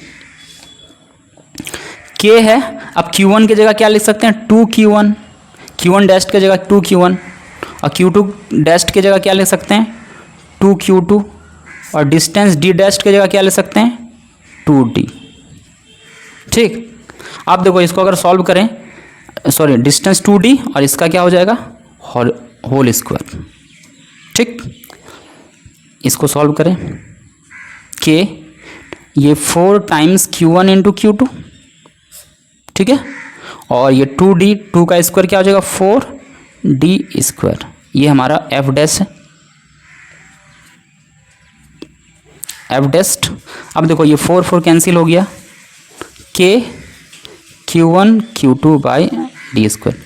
अब बोलोगे कि जो इक्वेशन शुरू में आ रहा तो उतना ही है, एफ का इनिशियल में जो फोर्स है वो कितना वैल्यू है के Q1 into Q2 by D square. इस बार भी जो फोर्स है वो कितना है के Q1 Q2 by D square, यानी फोर्स क्या रहा अनअफेक्टेड, ऑप्शन है क्या फोर्स अनअफेक्टेड। अब बोलोगे कि डिस्टेंस को ज़्यादा करने से फोर्स घटता है, ठीक है, चार्ज को डबल कर दिया गया तो फोर्स बढ़ना चाहिए। तो देखो चार्ज को जब डबल कर दिया गया दोनों चार्ज को, तो वो ट्राई कर रहा फोर्स को 4 गुना करने का। देखो कैसे, ये 2 इंटू 2 4 गुना करने का कोशिश कर रहा है। अब ये जो डिस्टेंस को जब डबल किया गया है ये फोर्स को 1/4 करने की कोशिश कर रहा है, 1/4 यानी फोर्स को 1/4 करने की कोशिश कर रहा है। तो ओवरऑल चार्ज 4 टाइम्स करना चाह रहा है और डिस्टेंस 1/4 टाइम्स करना चाह रहा है। ओवरऑल ये 4 लास्ट में कट ही गया और हमारा जो फोर्स है अनअफेक्टेड रहा। अनअफेक्टेड मीन्स मतलब जो हमारा जो न्यू फोर्स है यानी एफ डैश्ड वो किसके इक्वल है एफ, यानी हमारा राइट आंसर क्या हो जाएगा, हमारा राइट आंसर हो जाएगा ऑप्शन ए, अनअफेक्टेड रहेगा। लेकिन याद रखना कि इस तरह का क्वेश्चन में थोड़ा सा भी चेंज कर दिया गया तो हमारा एफ आंसर आने वाला नहीं है। थोड़ा सा चेंज करने का मतलब क्या है कि हो सकता है किसी एक चार्ज को डबल करे, दोनों को नहीं, ठीक है। अब देखो ये भी हम लोग पढ़ चुके हैं, dimensional formula of epsilon naught is क्या। देखो हम लोग यहाँ फाइंड कर चुके थे एप्सिलॉन नॉट का डायमेंशनल फार्मूला क्या होगा m to the power -1 l to the power -3 t to the power 4 i to the power 2, i या a जो भी लिख सकते हैं। तो देखो ऑप्शन मिलाओ, m to the power -1 l to the power -3 t to the power 4 a to the power 2, यानी राइट आंसर हमारा क्या हो जाएगा, हमारा राइट आंसर हो जाएगा ऑप्शन नंबर 2, ठीक है। ए बी सी डी हो या 1 2 3, ठीक है, जैसे जो भी हो ऑप्शन, ये 2 नंबर हमारा ऑप्शन करेक्ट हो जाएगा। अब देखो ये 2023 में आया था। अब यूनिट ऑफ एप्सिलॉन नॉट, देखो ये भी in SI system, SI system में देखो यूनिट क्या होता है एप्सिलॉन नॉट का, देखो यहाँ पर फाइंड कर चुके थे हम लोग,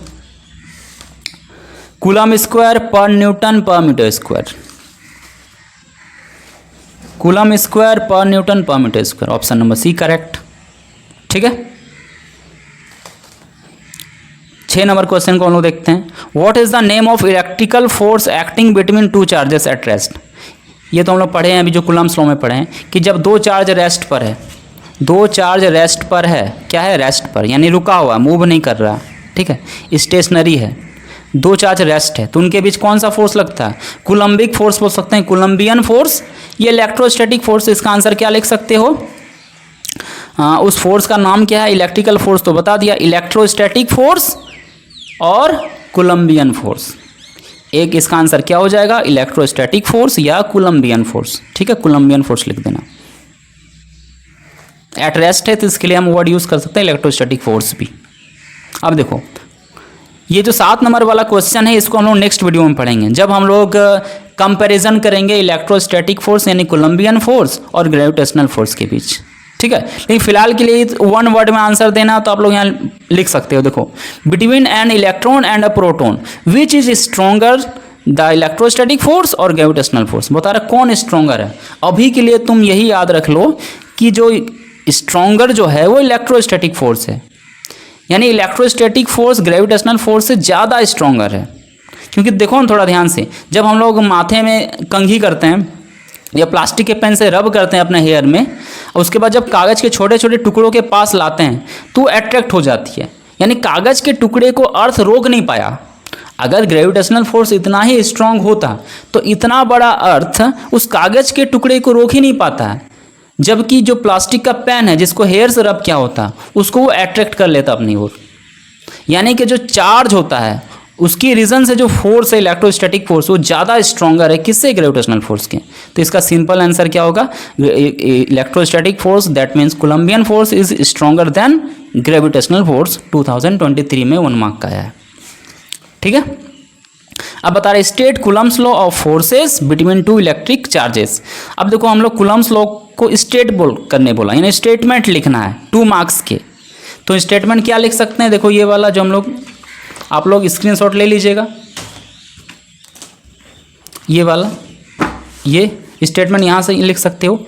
ये यहाँ लैंग्वेज, ये रहा लैंग्वेज, लेकिन याद रखना इस लाइन को भी लिख देना, this force acts along the line joining the 2 charges. और ये मैथमेटिकल लैंग्वेज, यानी आप लोग यहाँ तक ज़रूर लिख देना, यहाँ तक, ये यहाँ से ये इक्वेशन तक, जहाँ तक हमने इसको घेरा किए।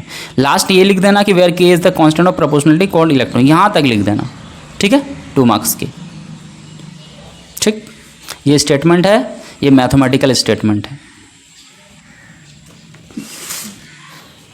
उसके बाद क्या है, what is the SI unit of absolute permittivity. देखो क्या किया, ये ऑब्जेक्टिव में 2014 और 16 में जो पूछा है, epsilon not coulomb square per newton per metre square, ठीक है, उसी को यहाँ पर 2010 में, क्योंकि पहले ऑब्जेक्टिव क्वेश्चन नहीं आया करता था, ज़्यादातर सब्जेक्टिव फॉर्म में ही आता था। 2010 में ये पूछा है, देखो सॉरी ये 2008 में पूछा है कि what is the SI unit of absolute permittivity. तो क्या हो जाएगा, coulomb square per newton per metre square. क्या हो जाएगा, coulomb square per newton per metre square, ठीक है। तो देखो यानी हर एक टॉपिक को अगर हम लोग एक एक अच्छी तरह से पढ़ेंगे तो सारे एमसीक्यू हमारे क्लियर हो जाएंगे। लास्ट में देखो एक और क्वेश्चन है, 2006 में पूछा है, state Coulomb's law for electric charges. Electric charges के लिए हम लोग कूलम्स लॉ को पूछा है। अब देखो सेम क्वेश्चन है, देखो 2010 वाला ही है, इसमें 2 मार्क्स आया था, इसमें 1 मार्क बस, ठीक है। तो 1 मार्क का है तो आप लोग लिख सकते हो यहाँ तक, ऐसे तो इसको 1 मार्क का नहीं देना चाहिए, बट पूछा है तो 2006 में, आजकल नहीं पूछता है। अब ये स्टेटमेंट लिख देना, ठीक है, और ज़्यादा से ज़्यादा क्या करना, स्टेटमेंट लिखने के बाद ये इक्वेशन ज़रूर लिख देना, ये वाला। उतना लैंग्वेज नहीं लिखता, लेकिन लैंग्वेज में यहाँ तक लिख देना, और ये इक्वेशन को लिख देना कि directly proportional the product of the charges and inversely proportional to the square of the distance, ठीक है। इसलिए इसको इनवर्स स्क्वायर लॉ भी कहते हैं। आगे हम लोग पढ़ेंगे, जब ग्राफ बताएंगे, कूलम्स लॉ का ग्राफ बताएंगे तो हम पढ़ेंगे कि ये जो फोर्स जो इन्वर्सली प्रोपोर्शनल है इसको इन्वर्स स्क्वायर लॉ बोलते हैं। इस इन्वर्स स्क्वायर लॉ को हम लोग ग्रेविटेशनल फोर्स में भी अप्लाई कर सकते हैं, क्योंकि ग्रेविटेशनल फोर्स भी कुछ इसी तरह से फोर्स वेरी करता है 1/r² के टर्म में, ठीक है। इसलिए इसको क्या कहते हैं, इन्वर्स स्क्वायर लॉ, ठीक है। कूलम्स लॉ को इन्वर्स स्क्वायर लॉ भी कहते हैं, ये वाला 1/r², ठीक है। तो ये हमारा झारखंड बोर्ड का क्वेश्चन हो गया। ये हमारा क्या था, पास्ट ईयर क्वेश्चंस, क्या था हमारा पास्ट ईयर क्वेश्चन। अब झारखंड बोर्ड में ही बहुत सारे इंपॉर्टेंट क्वेश्चंस भी है, अलग अलग सोर्स से इसको बनाया गया है, ये देख लो। उसी टाइप के क्वेश्चन जो PYQ में आया है, इसको सॉल्व करा दें क्या आप, चलो इसको सॉल्व कर ही देते हैं, आप लोग भी ट्राई कीजिएगा। देखो क्या है question,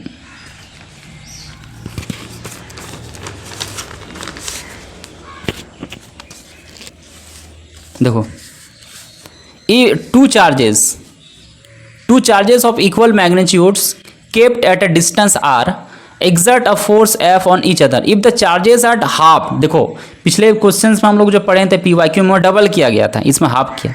between them charges are halved and distance between them is doubled. Then the new force acting on each charges, देखो क्या बोल रहा है, इस बार क्या किया है कि चार्जेस को हाफ कर दिया, यानी दोनों चार्ज को हाफ कर दिया गया और डिस्टेंस को डबल कर दिया गया। तो चलो देखते हैं फिर से वही इक्वेशन। हमारा क्या होता है, force is equal to K Q1 Q2 by R square, ये इनिशियल फोर्स है, ठीक है। अब जब हम लोग चार्जेस को हाफ कर देंगे, यानी हमारा जो अब Q1 डैश्ड है ये क्या हो गया, इनिशियल Q1 का आधा हो गया, ठीक है। और Q2 डैश्ड जो है वो भी हमारा Q2 का क्या हो गया, आधा, चार्जेस को आधा कर दिया गया। और डिस्टेंस जो हमारा, आप जो R डैश्ड लिख देते हैं वो डिस्टेंस पहले से कितना हो गया, डबल, यानी 2R। तो चलो आप लोग नया फोर्स, जो न्यू फोर्स है F डैश्ड फाइंड कर सकते हैं। ये तो कांस्टेंट है, Q1 की जगह क्या पुट कर दें, डायरेक्ट पुट कर दें क्या, Q डैश्ड, चलो लिख ही देते हैं एक बार, Q dashed Q1 dashed Q2 dashed by R dashed का स्क्वायर। अब देखो ध्यान से, अब Q1 डैश्ड की जगह क्या लिखेंगे, K तो K है, Q1 डैश्ड की जगह क्या लिखेंगे, ये लिखेंगे हम लोग Q1/2, और Q2 डैश्ड की जगह भी क्या लिखेंगे, Q2/2। अब R डैश्ड की जगह क्या लिखेंगे, 2R का होल स्क्वायर। सॉल्व करो इसको, K Q1 इंटू Q2/4, फिर बाय 2 का स्क्वायर 4R स्क्वायर, ठीक है, 4R स्क्वायर। ध्यान से देखो, K है, देखो ये मेन बटा है, ठीक है, इसके नीचे कुछ नहीं तो 1 है, तो ये सबसे नीचे वाला कहाँ जाता है, ऊपर, और ये नीचे आता है। तो K Q1 Q2 बाय ये 4 भी है और ये 4 है इंटू 4 है, ये R स्क्वायर है, ठीक है। और ये K है, ये हमारा K है, Q1 Q2 bye 16 R square. ध्यान से अगर देखोगे, ये हमारा जो न्यू फोर्स है यानी F डैश्ड वो कितना है, इतना है, ठीक है। ध्यान से देखोगे तो यहाँ तक का जो पार्ट है, देखो ध्यान से, यहाँ तक का पार्ट मेरे पास क्या है, ये तो हमारा इनिशियल फोर्स ही है। देखो ध्यान से, इनिशियल फोर्स क्या है, K Q1 Q2 bye are square. ये भी है, देखो K Q1 Q2 bye are square, नीचे में 16 है, यानी बोल सकते हैं जो अब नया वाला जो फोर्स है हमारा, ये है 1/1/16, और ये है क्या, F, यानी इनिशियल फोर्स का कितना हो गया, 1/16 टाइम्स, ठीक है, 1/16 गुना हो गया। तो आंसर क्या हो जाएगा हमारा, इनिशियल फोर्स का 1/16, यानी हमारा ऑप्शन नंबर क्या हो जाएगा, डी, इनिशियल फोर्स का 1/16, ठीक है।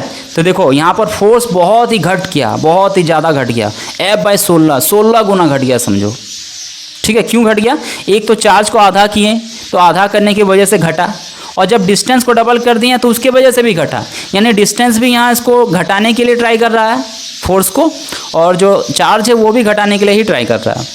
तो ओवरऑल हमारा जो न्यू फोर्स कितना हो गया, F/16। अब देखो, two charge spheres are separated by a distance d, exert a force F on each other, if charges are doubled and distance between them is doubled, then the force is। देखो ये question को हम लोग कर चुके थे, ये same question है, ध्यान से देखो PYQ में सेम क्वेश्चन के वाला, चार्जेस को भी डबल कर दिया गया है, डिस्टेंस को भी डबल कर दिया गया है। चार्जेस चाह रहा है कि फोर्स बढ़ जाए और डिस्टेंस को डबल करने से चाह रहा है कि फोर्स घट जाए। चार्जेस दोनों को डबल करने की वजह से क्या हो गया, 4 गुना हो रहा है फोर्स, और जो डिस्टेंस को डबल करने की वजह से जो फोर्स हो रहा है 1/4 हो रहा है, 1/4 टाइम्स। इस तरह से ओवरऑल जो फोर्स क्या आया था हमारा, F आया था। तो ये सेम क्वेश्चन है, तो इसलिए हमारा आंसर क्या हो जाएगा, F।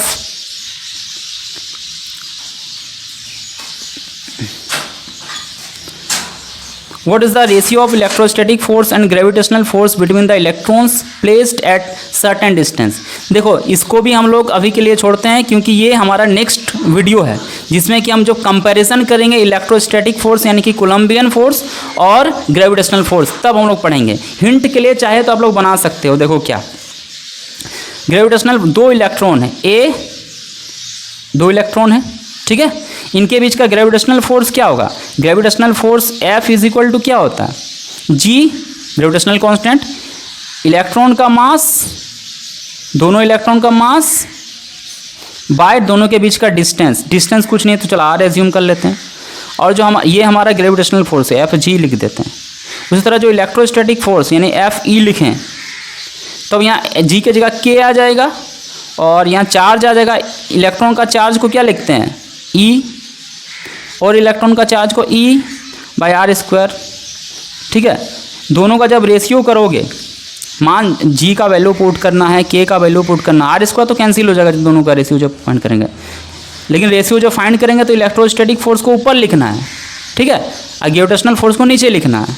ठीक है, इसको सॉल्व करोगे तो देख लेना कितना आएगा। इसको हम लोग नेक्स्ट वीडियो के लिए छोड़ते हैं, क्योंकि जब हम लोग ग्रेविटेशनल फोर्स के साथ कंपैरिजन करेंगे अभी तो आपको पता चलेगा ना कि स्ट्रॉन्गर फोर्स है इलेक्ट्रोस्टैटिक, कितना स्ट्रॉन्गर है ये आपको नेक्स्ट वीडियो में पता चलेगा। अभी के लिए हिंट के लिए आप क्या कर सकते हैं, Fe बाय Fg फाइंड कर लो, सबका वैल्यू पुट करके जो आएगा वो आंसर। ठीक है, ये 3 नंबर कमेंट करके आंसर बताना अगर आप लोग कर चुके तो। अब देखो, two positive ions which have the same charges having a force of repulsion of 3.7 Newton per minus 9 Newton. The distance between them is 5 angstrom. Find the deficiency of electrons on each ion. तो क्या बता, 2 positive ions.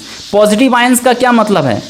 जिसमें positive charge है, जैसे कि calcium 2+, magnesium 2+, chemistry में पढ़े होंगे, मैग्नीशियम 2+, कैल्शियम 2+, Fe2+, उस 2 पॉजिटिव चार्ज है, आयन है। ठीक है, उनके मान लो पॉजिटिव आयन से, चलो एक पल के लिए मान लेते हैं ये A2+, ठीक है, और ये B2+। ठीक है, इनके बीच का डिस्टेंस 5 एंगस्ट्रॉम है। डिस्टेंस R कितना? 5 एंगस्ट्रॉम। और जो फोर्स लग रहा है वो फोर्स भी बता दिया है, कितना फोर्स है? 3.7 × 10⁻⁹ न्यूटन। अरे भाई, तो सॉरी, हम यहाँ पर बता नहीं सकते हैं ना कि कितना चार्ज है, या N+ लिख देते हैं। N+, कितना डेफिशिएंसी, अगर N+, पता यही तो, N ही तो हमको फाइंड करना। ठीक है, अब ये 1+ है, 2+ है, 3+ है, 4+ है, पता नहीं, कुछ भी हो सकता है। ठीक है, तो हमको यही फाइंड करना है कि कितना इलेक्ट्रॉन। जाहिर सा बात है, अगर ये प्लस में है यानी इसमें इलेक्ट्रॉन निकला होगा, यानी डेफिशिएंसी हुआ होगा, और दोनों में सेम चार्ज है, N+, इसमें भी N+। ठीक है, हाँ, तो क्या कर सकते हैं हम लोग, चलो फोर्स इज इक्वल टू दिया हुआ है 3.7 × 10⁻⁹ न्यूटन। अब फोर्स का क्या कर सकते हैं हम लोग इक्वेशन के लिए, K Q1 Q2 bye are square, ये तो आपको पता ही होना चाहिए, और ये 3.7 × 10⁻⁹ न्यूटन, इतना है, हिंट दे दिए आपको। एंगस्ट्रॉम में चेंज करना है, अगर 5 एंगस्ट्रॉम है तो आपको पता होना चाहिए कि 1 एंगस्ट्रॉम कितना होता है असाइनमेंट में, 10⁻⁻10 मीटर। तो 5 एंगस्ट्रॉम क्या हो गया, 5 × 10⁻⁻10 मीटर। ये भी हमको पुट कर देना है डिस्टेंस को, और यहाँ से आप लोग सॉल्व करके, अब देखो Q1 और Q2 जब दोनों में सेम चार्ज है तो Q1 Q2 को एक ही लिख सकते हो, डायरेक्टली Q लिख देते हैं, Q का स्क्वायर। ठीक है, डिस्टेंस R² पुट कर देना, 5 × 10⁻⁻10 मीटर का स्क्वायर, और इधर है 3.7 × 10⁻⁹ न्यूटन। यहाँ से चार्ज फाइंड कर लो, K का भी वैल्यू पुट कर देना, 3.7 × 10⁻⁹ न्यूटन, और ये ऊपर जाएगा, देखो 5 का स्क्वायर 25 हो जाएगा, और 10⁻⁻10 का स्क्वायर 10⁻⁻20। नीचे K का वैल्यू पता होना चाहिए, 9 × 10⁹। ठीक है, इसको सॉल्व कर लेना, Q फाइंड करने के लिए रूट कर लेना। आप लोगों को हिंट दे देते हैं, हम लोग कमेंट में आंसर दीजिएगा, क्योंकि वीडियो बहुत लंबा हो रहा। Q जैसे फाइंड होगा, देख लेना कितना भी फाइंड होगा। अगर मान लेते हैं मेरे पास Q फाइंड होता है 1.6 × 10⁻⁻19 कूलम, तो ये 1.6 मीन्स क्या, 1 इलेक्ट्रॉन का चार्ज। अगर मेरे पास Q फाइंड होता है 3.2 × 10⁻⁻19 कूलम, तो समझो ये इसका डबल है ना, यानी ये 2 इलेक्ट्रॉन का चार्ज है। दूसरा अगर Q फाइंड होता है 4.8 × 10⁻⁻19 कूलम, तो समझ जाएंगे 3 इलेक्ट्रॉन का चार्ज है। तो अगर ये वाला आंसर आता है तो समझ जाना कितना डेफिशिएंसी है इलेक्ट्रॉन का। इलेक्ट्रॉन का डेफिशिएंसी 1 है। अगर आता है 3.2 इंटू 10⁻⁻19 कूलम तो समझ जाएंगे इलेक्ट्रॉन का डेफिशिएंसी 2 है। अगर आता है, अगर 3 इलेक्ट्रॉन, ये वाला आंसर आता है तो 3 इलेक्ट्रॉन डेफिशिएंसी है। तो चार्ज फाइंड कर लेना, चार्ज जिस टर्म में आएगा उस हिसाब से आंसर हो जाएगा, क्योंकि चार्ज जो भी आएगा उसके बाद आप लोग Q = N यूज़ करते हैं। ठीक है, चार्ज को चलिए स्मॉल q माने, N फाइंड कर लेंगे Q/E। ठीक है, Q/E वहाँ से आपको फाइंड हो जाएगा कि कितना इलेक्ट्रॉन है। ठीक है, कितना इलेक्ट्रॉन का डेफिशिएंसी है, ये आप लोग कंप्लीट कर लीजिएगा। ठीक है, 5 नंबर क्वेश्चन, इसको भी आप लोगों को हिंट दे देते हैं। 2 point charges +9e and +e are separated 8 metre apart, where should the third charge Q be placed on the line joining the two charges so that Q should be in equilibrium। देखो क्या बोल रहा है, 2 point charges है +9e और +e, दोनों separate किया हुआ है कहाँ पर, 8 मीटर के डिस्टेंस में। ठीक है, और एक थर्ड चार्ज को प्लेस करना है उसके लाइन में। देखो मान लेते हैं मेरे पास एक Q1 चार्ज है और एक Q2 चार्ज है। ठीक है, Q1 और Q2, इस पर जो चार्ज है वो +9e है, इस पर जो चार्ज है वो कितना है, +e है। ठीक है, इनके बीच का डिस्टेंस 8 मीटर है। ठीक है, अब किसी थर्ड चार्ज को हमको इस लाइन में ही प्लेस करना है। अब कोई थर्ड चार्ज को ऐसा प्लेस करना है, किस जगह पर प्लेस करना है जिससे कि वो इक्विलिब्रियम में आ जाए। इक्विलिब्रियम मतलब उस पर नेट फोर्स 0। इक्विलिब्रियम का क्या मतलब होता है, इक्विलिब्रियम का मतलब होता है, इक्विलिब्रियम का मतलब होता है नेट फोर्स कितना, नेट फोर्स 0। यानी अगर चार्ज को इस लाइन में रखें तो उस चार्ज पर दोनों तरफ से फोर्स बैलेंस हो जाएगा। तो ऑब्वियसली सा बात है कि अगर चार्ज को अगर 9 ये E है, 9e यानी 9 प्रोटॉन का चार्ज +e 1 प्रोटॉन का चार्ज, तो अगर इसके करीब रखते हैं, इसके नियर रखते हैं तो भाई इसका फोर्स तो ज़्यादा होने वाला है क्योंकि इसमें चार्ज ज़्यादा है। इसके करीब रखेंगे तो ही बैलेंस हो पाएगा, क्योंकि अगर ये दूर भी हो, जो थर्ड चार्ज अगर Q अगर इसके नियर रखते हैं, ठीक है, तब फोर्स बैलेंस होगा ना, क्योंकि इसके नियर में बहुत ज़्यादा फोर्स लग जाएगा, क्योंकि ऑलरेडी चार्ज तो ज़्यादा है ही। तो चार्ज ज़्यादा है तो फोर्स डिस्टेंस को बढ़ाने से फोर्स बैलेंस हो जाएगा दोनों तरफ से। तो थर्ड चार्ज Q3 जो है वो Q2 के नियर होगा। ठीक है, अब कहाँ रखेंगे, कितना डिस्टेंस पर होगा Q2 से या Q1 से, ये कैसे करेंगे, इसके लिए क्या कर सकते हैं, चलो Q1 से Q3 का जो वैल्यू है डिस्टेंस का उसको x एज्यूम कर लेते हैं। ठीक है, अब देखो पूरा जो डिस्टेंस है Q1 से Q2 का वो है 8, तो ये वाला जो डिस्टेंस कितना हो जाएगा 8 - x। ठीक है, Q3 से Q2 का डिस्टेंस 8 - x। इस तरह से इधर से जो रिपल्सन फोर्स आएगा और इधर से जो रिपल्सन फोर्स आएगा दोनों बैलेंस हो जाएगा। पर कहाँ पर रखें, कितना डिस्टेंस में, यही हमको पूछा है। तो देखो, तो इसको ऐसे लिखते हैं, फोर्स ऑन 3/1 ऐसे पढ़ते हैं। ठीक है, और फोर्स ऑन 3/2 ऐसे, दोनों इक्वल होना चाहिए तब ना इक्विलिब्रियम में आएगा। अब फोर्स ऑन 3/1 कितना आएगा, वही K Q1 कितना है 9e इंटू Q3 कितना है, यही तो फाइंड Q3 बताया क्या, थर्ड चार्ज Q भी प्लेस, इसको Q ही मान लिया है, Q3 को Q ही मान लेते हैं। चलो Q है, और डिस्टेंस दोनों इनके बीच का डिस्टेंस कितना है x, तो x²। ठीक है, = F32, ये K और क्या है इनके बीच का, ये क्या कितना चार्ज है +e और इंटू क्या, इंटू ये इसका चार्ज भी क्या मान लिया क्वेश्चन में Q बाई डिस्टेंस है 8, डिस्टेंस क्या हमारा 8 - x का होल स्क्वायर। ठीक है, क्वेश्चन अब देखो यहाँ के कैंसिल हो जाएगा। ठीक है, Q और Q भी कैंसिल हो गया।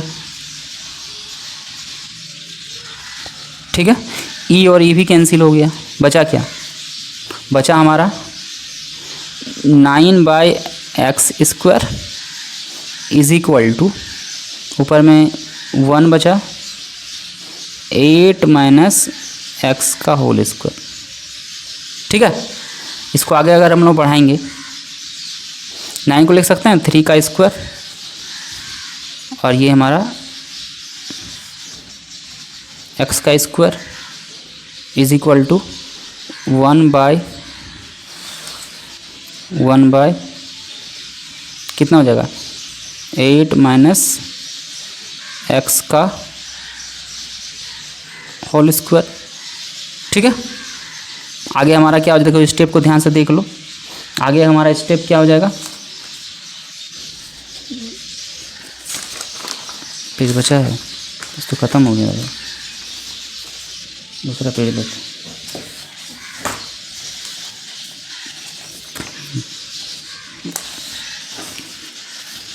क्या था हमारा 3, क्या था 3 स्क्वायर बाय क्या था X square is equal to 1 by 8 minus X का होल स्क्वायर। अब देखो इसको लिख सकते हैं 3 बाय एक्स का whole square is equal to 1 by 8 minus X का होल स्क्वायर।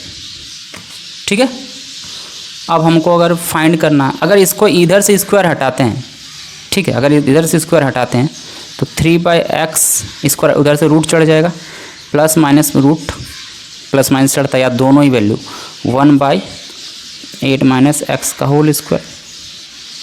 ठीक है, 3 बाई एक्स 1 का रूट तो 1 आता है, तो प्लस माइनस 1।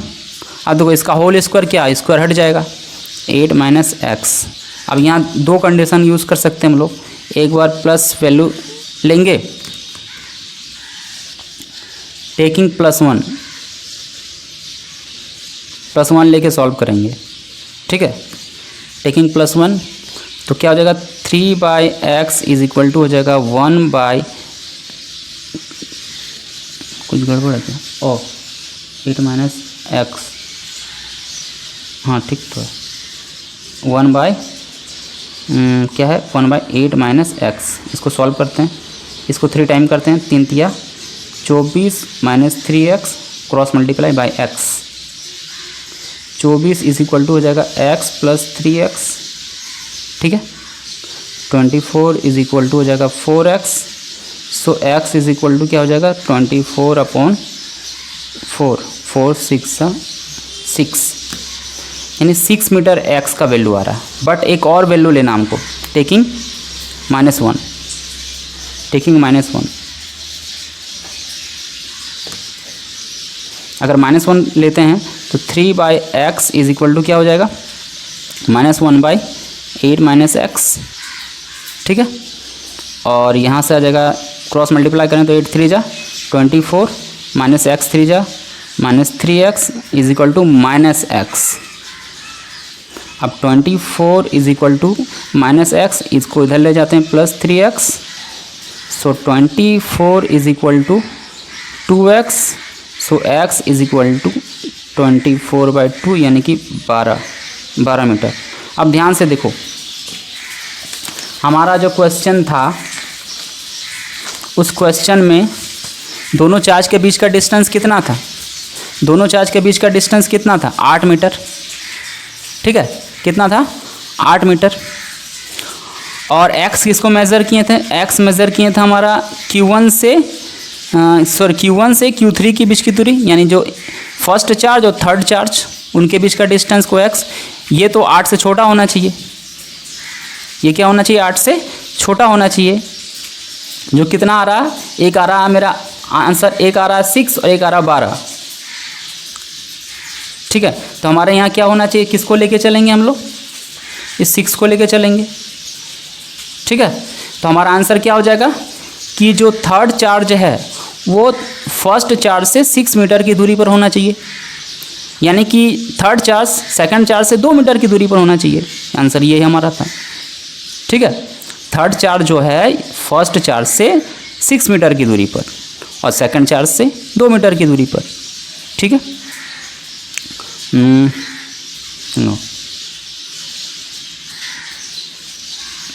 और एक क्या आ रहा था मेरा 12 मीटर। 12 मीटर आने का क्या मतलब है कि और एक आंसर हो सकता है क्या? एक 12 मीटर भी आ रहा था, देखो 2 आंसर आ रहा है, एक 6 मीटर और एक 12 मीटर। 6 तो आंसर हो गया। अब 12 मीटर का मतलब जो x है वो 12 मीटर है, यानी कि Q1 से जो Q3 को एज्यूम किया हमारा जो x वो 12 मीटर है। अब ये 12 मीटर का क्या मतलब है, इधर तो नहीं होगा, इधर होगा तो इक्विलिब्रियम नहीं आएगा। इसको 8 और ये 4 अगर यहाँ ऐड कर देते हैं तो क्या होगा, नहीं यहाँ तो नहीं होगा, नहीं यहाँ नहीं होना चाहिए, क्योंकि क्वेश्चन में पूछा है third charge Q be placed on the line joining the two charges so that Q should be in equilibrium. अगर ये 8 है और थर्ड चार्ज को अगर मान लो यहाँ पर पुट करते हैं यानी Q3 को, तो क्या होगा सोचो। ये जो Q2 है इसको मान लो प्लस चार्ज है, रिपेल करेगा, रिपेल करेगा नहीं, तो रिपल्सन ही हो जाएगा। अगर ये पॉजिटिव चार्ज है तो नहीं, तो ये हमारा आंसर क्या हो जाएगा, हमारा आंसर 6 हो जाएगा। क्या हो जाएगा 6, क्योंकि हम लोग एज्यूम किए थे x को कितना, x जो होगा वो हमारे 8 - x से छोटा होना चाहिए, तो आंसर क्या हो जाएगा हमारा 6 मीटर। ठीक है। अगर ये ऑपोजिट चार्ज होता, ये बोला है क्वेश्चन क्या, नहीं ऑपोजिट चार्ज नहीं है, अगर ये दोनों ऑपोजिट चार्ज होता तब एक पॉसिबिलिटी होता, थर्ड चार्ज अगर एक्टिव होता, हमारा आंसर क्या होगा 6 मीटर। ठीक है। धन्यवाद इस वीडियो के लिए।